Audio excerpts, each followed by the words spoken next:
Hurmatli fuqarolar, yurtimizda aholi va qishloq xo'jaligini ro'yxatga olish tadbiri 2026-yil 15-yanvardan 28-fevralgacha o'tkaziladi. 15-dan 31-yanvar kunlari onlayn tarzda census.stat.uz sayti orqali ro'yxatdan o'tish mumkin. 4-dan 28-fevral kunlari esa uyma-uy yurish shaklida ro'yxatdan o'tkaziladi.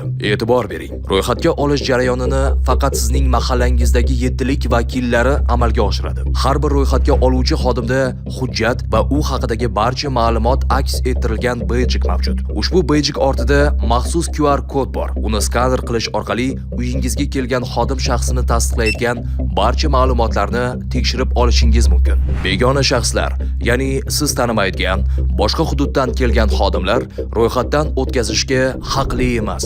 Ro'yxatdan o'tish uchun pasportingizni berish shart emas. Faqat jismoniy shaxslar shaxsiy identifikatsiya raqami yoki ID kartangizdagi ID raqamini aytishingiz kifoya.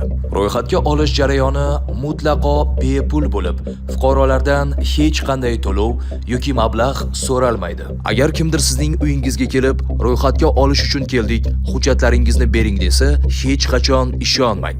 Bunday holatda darhol 102 qisqa raqamiga qo'ng'iroq qiling va eshikni ochmang. Unutmang, sizning ma'lumotingiz qonun bilan himoyalangan.